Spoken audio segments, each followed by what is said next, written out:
आज हम विशेषाधिकार दुकानें या फ्रेंचाइजीज की बात करें तो विशेषाधिकार दुकानों का जो मीनिंग या अर्थ है तो बात करते हैं कि विशेषाधिकार दुकानों का अर्थ ऐसी दुकानों से लगाया जाता है जिसका स्वामित्व तो दुकान के स्वामी के पास होता है, किंतु उसके उत्पादन और तथा निर्माण के साथ किए गए अनुबंध के अंतर्गत विशिष्ट ब्रांड अथवा प्रमाप का माल उक्त निर्धारित क्षेत्र में उन्हीं के माध्यम से विक्रय होता है। यानी एक क्षेत्र विशेष में उनको अधिकार दिया जाता है कि आप हमारा माल बेचेंगे और जिससे जो लाभ या कमीशन जो प्राप्त होगा उसको हमें वो, या दूसरे शब्दों में कहें कि ऐसी दुकानें जहाँ एक ही उत्पादन और निर्माता का माल बिकता हो।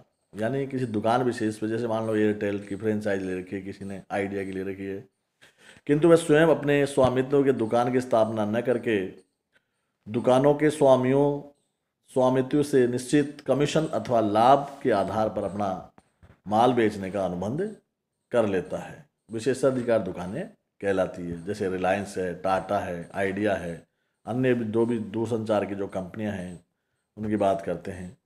तो इसको ध्यान में रखते हुए आर आर एच बुस्किर्क ने कहा है कि वितरण की विशेषाधिकार प्रणाली एक ऐसी व्यवस्था है जिसके द्वारा विशेषाधिकार दाता यानी वस्तु या सेवाओं को निर्माता अथवा आपूर्तिकर्ता जिनसे किसी व्यवसाय के संचालन हेतु बाह्य आकृति का विकास किया है, विशेषाधिकार प्राप्त करता यानी स्वतंत्र छोटे व्यापारियों को ऐसे व्यवसाय के संचालन का अधिकार देते हैं जो साधारणतः व्यापारिक चिन्ह, पेटेंट या प्रमाप विधियों के प्रयोग का अधिकार भी इस विशेषाधिकार के अंतर्गत सम्मिलित किया जाता है। यानी वो अपना जो ब्रांड है या पेटेंट है जो भी है उसको उनको सुपुर्द कर देते हैं एक तरीके से, और उनको ये अधिकार दिया जाता है कि आप हमारा ही माल बेचेंगे, किसी दूसरी कंपनी का माल नहीं बेचते फिर वो।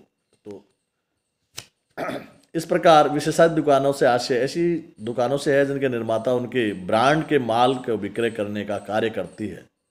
ये दुकानें निर्माता से यह शर्त तय कर लेती है कि उस क्षेत्र में अन्य किसी व्यक्ति या फर्म को माल का विक्रय नहीं करने दिया जाएगा। यानी अगर एयरटेल का किसी ने फ्रेंचाइजी ले रखी है तो उस एरिया में दूसरा व्यक्ति उस एयरटेल का जो है ब्रांड नहीं बेच सकता। इसकी कुछ विशेषताएं हैं, कैरेक्टरिस्टिक्स है फ्रेंचाइजी की, किसमें दुकानों पर एक ही उत्पादन या निर्माता का माल बेचा जाता है, जैसा आपने परिभाषाओं में देखा। इस दुकानों का स्वामित्व दुकान का स्वामी के पास ही होता है। इन दुकानों पर निर्माता से ब्रांड के माल का विक्रय किया जाता है। ये दुकानें निर्माता से यह शर्त तय कर लेती है कि उस क्षेत्र में अन्य किसी व्यक्ति या फर्म को माल का विक्रय नहीं करने देगा।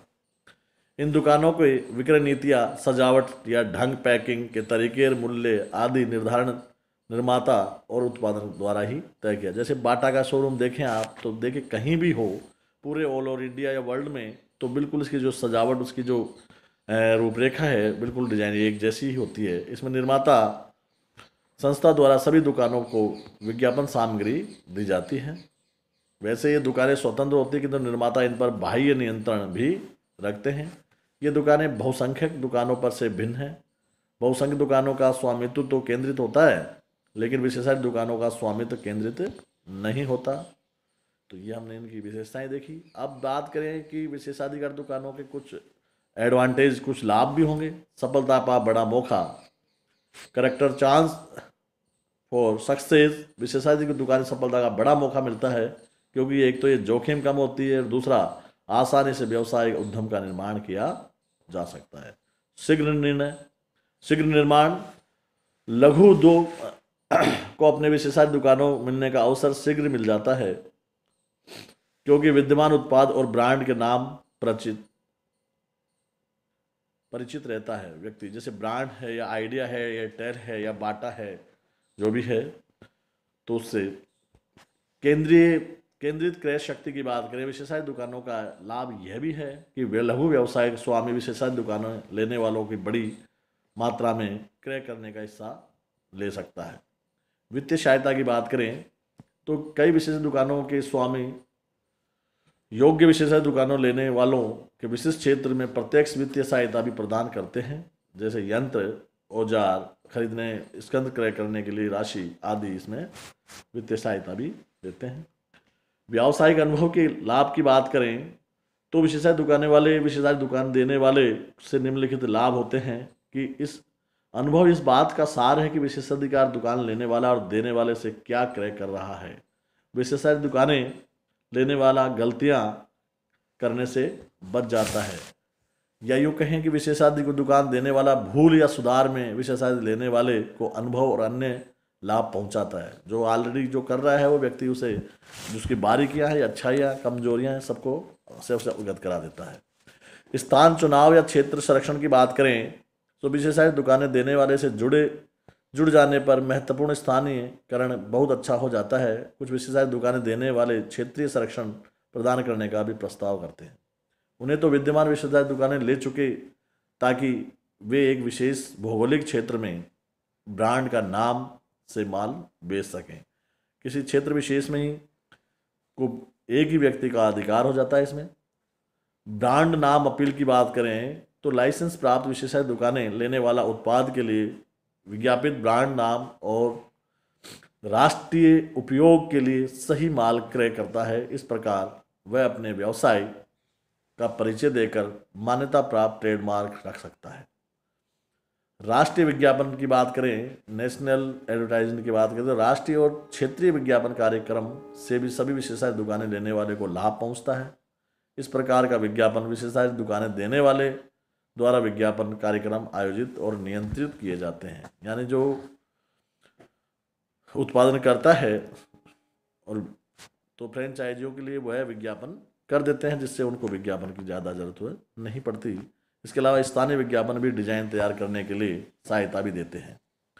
प्रभावित माल की जो किस्म है, स्टैंडर्डाइजेशन क्वालिटी ऑफ गुड्स की बात करें, विशेषाधिकार दुकानें देने वाले के नाम बेचने का लाइसेंस प्राप्त कर लेता है तो वह प्रमाणित माल की किस्म में होती है, क्योंकि उसकी ख्याति अच्छी होती है।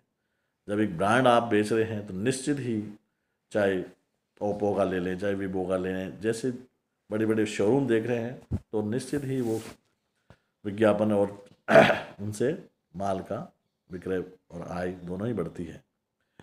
अब जब बात करें कि एडवांटेज की बात करें तो डिसएडवांटेज यानी जो कमियां भी रहती है।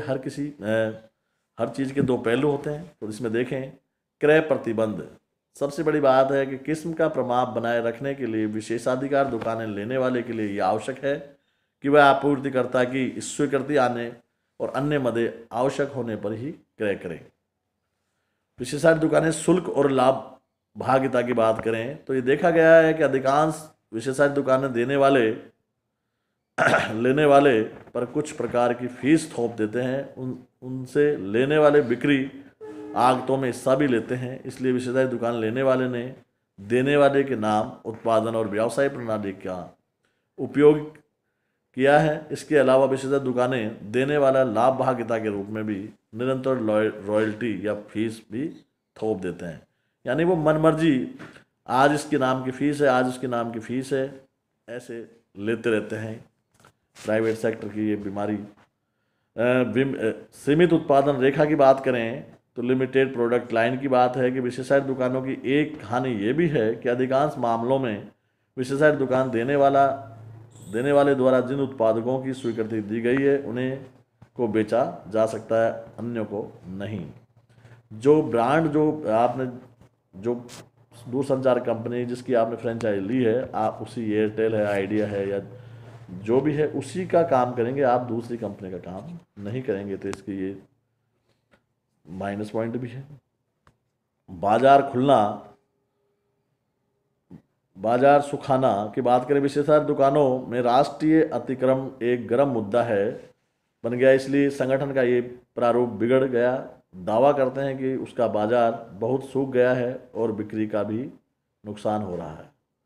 तो ये फ्रेंचाइजी की जो हमने देखा कि मीनिंग, इसके कैरेक्टरिस्टिक्स और लाभ हानि की बात करी।